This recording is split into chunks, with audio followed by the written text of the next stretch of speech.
Greetings, friends, and welcome to Thursday's Thought.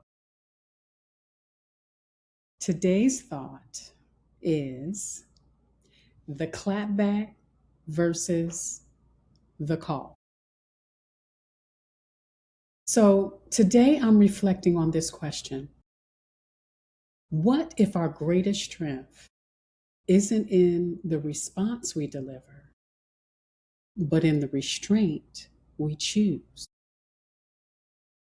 I've been on social media lately and I've seen a lot of clapbacks by professed Christians and non Christians alike.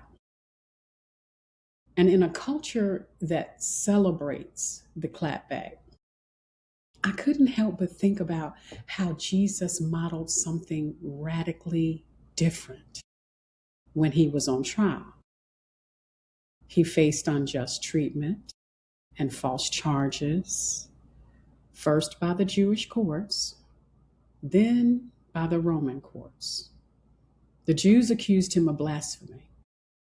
The Romans found no political guilt, yet he was still crucified because the crowd and the chief priests demanded it. And at a certain point, Jesus went silent. He didn't rush to defend his ego. He didn't match tone for tone. He didn't retaliate to prove a point. Instead, he responded with truth, restraint, and purpose. Now, that doesn't mean he was a punk, not by any means. I mean, if you read your Bible, you'll find he rebuked some and some harshly. And you might even find him like turning over some tables and disturbing some chairs and things. It didn't mean he was passive. What it meant is that he was anchored. He understood what was going to happen regardless of the outcome. He was focused on fulfilling the will of his Father, not managing public opinion. He was focused on the bigger picture, salvation. I don't know about you, but I've been lied on too. And I remember one situation in particular where my successor came in with accusations that weren't true. And during the transfer of power, there was a deliberate attempt to damage my reputation. I had served faithfully and above reproach for years. And at that point, I had nothing to prove.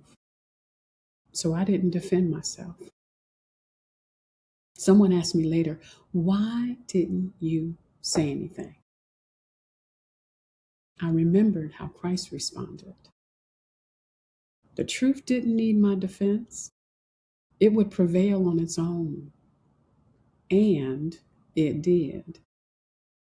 Ecclesiastes 3:7 reminds us there is a time to keep silence and a time to speak. There's a difference between reacting to be heard and responding to be faithful. One feeds the moment, the other shapes the future.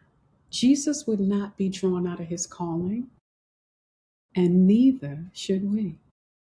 So I'll leave you with this question again.